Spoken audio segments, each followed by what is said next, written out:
காப் story மாதிரி இல்ல ஒரு சூப்பர் ஹீரோ ஸ்டோரி மாரியெல்லாம் நடிக்க போறீங்க நீங்க? அந்த மாதிரி ஐடியா எதுவும் இல்லை. அந்த பாய் நெக்ஸ்ட் டோர் இமேஜ் இந்த மாதிரி காமெடி இதுதான் நமக்கு செட் ஆகிருக்கு. ஸோ இப்போதைக்கு அந்த மாதிரி ரொம்ப ஹீரோயிசம்லாம் பண்ணுற ஐடியா இல்லை. ஏன் பாவம் சந்தானம் சார டார்ச்சர் பண்ற மாதிரியான ஒரு ஃப்ரெண்டாவே நடிக்கிறீங்க எல்லா படத்துலயும். ஃப்ரெண்டுனா டார்ச்சர் பண்ணி தானே ஆகணும். அதையும் மீறிய நட்பு தொடரும் போது தானே அந்த உண்மையான ஃப்ரெண்ட்ஷிப்பு. சந்தானம் சார் வந்து ஹீரோவா ஆக்ட் பண்ணி அவங்க நீ வந்து தனியா தான் படம் பண்ண போறோம் அப்படின்லாம் சொல்லிட்டு இருந்தாங்க. ஸோ உங்க படம் அப்படின்னும்போது த்ரூ அவுட் எப்படி நடிச்சிட்டு இருக்காங்க அடுத்தடுத்து? அதுதான் சினிமாவை மீறின ஒரு நட்பு. இந்த சிவகுழுந்தன்ற கேரக்டர் வந்து எனக்கு தெரிஞ்ச சந்தானம் சார் தவிர வேறு யாருமே பண்ணியிருக்க முடியாது. அவர் ஹீரோவாக நடிச்சிட்டு இருந்தாலும் எனக்காக 45 டேஸ் நடித்தார் இந்த படத்தில். நடிக்கிறது மட்டும் இல்லாமல் ஸ்கிரிப்டில் இன்வால்வ் ஆகி அவருடைய சீன்ஸில் வந்து டைலாக்லாம் நிறைய பஞ்சஸ்லாம் ஆட் பண்ணி காமெடி ஒர்க் அவுட் பண்ணுறதுக்கு மெனக்கிடுறாரு. அது சினிமாவை மீறின ஒரு நட்பு தான் அது காரணம். சார் நயன்தாராவோட இந்த படத்துல போன படத்தை காட்டிலும் இந்த படத்தோட கெமிஸ்ட்ரி கொஞ்சம் அதிகமா நல்லா ஒர்க் அவுட் ஆயிருக்கு. அது எப்படி? இந்த படத்தில் எனக்கும் அவங்களுக்கும் வந்து சீன்ஸே அதிகம். அந்த லவ் சீன்ஸு அப்புறம் அந்த ஈகோ கிளாஷஸ் எல்லாமே அதிகம். கதிரவேலன் காதலில் வந்து 2 ஃபேமிலியோ அதை அப்படி தான் அது அந்த ஸ்டோரி ட்ராவல் ஆகும். சாங்ஸ் மட்டும்தான் ஒன்றா பண்ணோம். இந்த படத்தில் சீன்ஸ் அந்த மாதிரி அமைஞ்சுது. சார் அப்படி படம் ஷூட்டிங் அப்பவே வந்து நயன்தாராக்காக நீங்க சூசைட் அட்டன் பண்ணிட்டீங்க அப்படின்னு எல்லாம் நியூஸ் வந்துச்சு. அது எந்த அளவுக்கு உண்மை?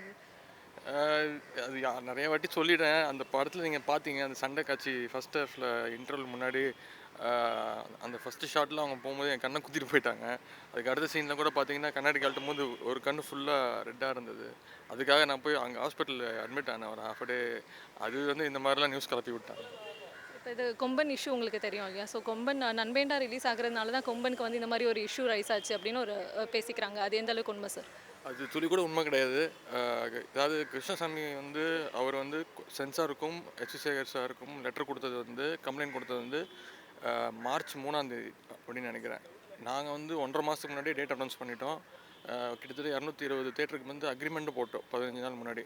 இவங்க வந்து கடைசி நிமிஷத்தில் தான் டேட்டே மாற்றினாங்க. 27 இருந்தாங்க, அப்புறமா தான் 2ஆம் தேதி மாற்றினாங்க. ஸோ அவங்க வர்றதுனாலையோ வராதனாலையோ என் படத்துக்கு எந்த பிரச்சனையுமே இருக்க போகிறது இல்லை. அப்படி இருக்கும்போது சென்சார் போர்டு எப்படி நான் சொல்கிறத கேட்பாங்க ஃபர்ஸ்ட் ஆஃப் ஆல். அப்புறம் இது வந்து தவறான ஒரு குற்றச்சாட்டு.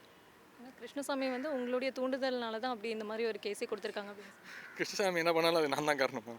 என்னங்க இது கதையாக இருக்குது. ரொம்ப சந்தோஷமாக இருக்குது. படம் ரிலீஸ் ஆகி ரொம்ப சக்ஸஸ்ஃபுல்லாக போயிட்டுருக்கு. பெரிய ரெஸ்பான்ஸ் இருக்குது. இவ்வளோ பெரிய ஓப்பனிங் வரும்னு நான் எக்ஸ்பெக்ட் பண்ணவே இல்லை. தியேட்டர் விசிட்லாம் போயிட்டு வந்தோம். ஆடியன்ஸ் வந்து எல்லாம் செம்மையாக இருக்குது சார், சூப்பராக இருக்குது sir, out and out comedy இருக்குது சார் அப்படின்னு சொல்லி ரொம்ப என்ஜாய் பண்ணுறாங்க. I'm happy to share with you. Thank you.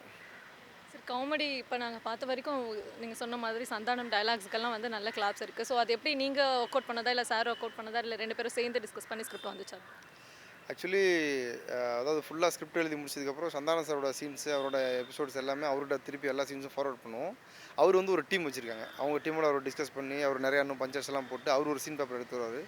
எங்கள் சீன் பேப்பரும் அவரோட சீன் பேப்பரும் வச்சு ஸ்பாட்டில் வச்சு டிஸ்கஸ் பண்ணுவோம். என்னென்ன பஞ்சர்ஸ் எல்லாம் பெஸ்ட்டாக இருக்கோ அதெல்லாம் எடுத்து சஃபில் பண்ணி அங்கே ஒரு ஃப்ரெஷ்ஷாக ஒரு சீன் பேப்பர் உருவாக்கி அதில் தான் அதான் நீங்கள் ஸ்க்ரீனில் பார்க்குறீங்க. அப்படி தான் it's clean team work. Actually movie trailer பார்க்கும்போதே வந்து உதயநிதியோட ஓகே ஓகே படத்தோட சாயல் மாதிரியே இது இருக்குது. அதே மாதிரி மியூசிக் இருக்குது, அதே மாதிரி சாங் எல்லாம் இருக்க மாதிரி இருந்துச்சு. ஸோ அப்போ அந்த வேரியேஷன் நீங்கள் எப்படி காட்டுறதா இருந்தீங்க? இல்லை ஆக்சுவலி பார்த்தீங்கன்னா அந்த சேம் காம்போ வரதுனால அந்த ஃபீல். பட் இதுவும் அவுட் அண்ட் அவுட்டு காமெடி, அதில் ஒன்றும் no doubt about it. But இதில் வந்து கொஞ்சம் டிஃபர் பண்ணியிருக்கோம். செகண்ட் ஹாஃபில் வந்து ஸ்க்ரீன் பிளேவாக வந்து கொஞ்சம் வேரியேஷன் காட்டியிருக்கோம். காமெடியே கூட நிறையா ஃப்ரெஷ்ஷாக சீன்ஸ் இருக்குதுன்னு சொல்லி ரெஸ்பான்ஸ் இருக்குது. காமெடியெலாம் ரொம்ப புதுசாக இருக்குதுன்னு சொல்லியிருக்காங்க ஆடியன்ஸ்லாம் தியேட்டருக்கு போய்ட்டு விசிட் பண்ணப்போ. சார் வந்து இதில் ஆக்ஷன் பண்ணியிருக்காங்க ஃபஸ்ட் டைமாக. ஒரு ரொமாட்டிக் ஆக்ஷன், அப்புறம் சாங்ஸ்லாம் டான்ஸ்லாம் பார்த்திங்கன்னா ரொம்ப நல்லா பண்ணியிருக்காங்க. பெரிய ரெஸ்பான்ஸ் அவரோட டான்ஸுக்கு. நீ சொன்ன சாங்ஸ்லாம் சில இடங்களில் ரிப்பீட் பண்ணுங்கள் இன்னும் ஒன்ஸ் மோர் ஆடியன்ஸ்லாம் கேட்குறாங்கன்னு நினச்சி கேள்விப்பட்டேன். இந்த மாதிரி என்னெல்லாம் மேக்ஸிமம் டிஃபர் பண்ண முடியும் பண்ணி தான் இந்த படத்தை நாங்கள் பண்ணியிருக்கோம்.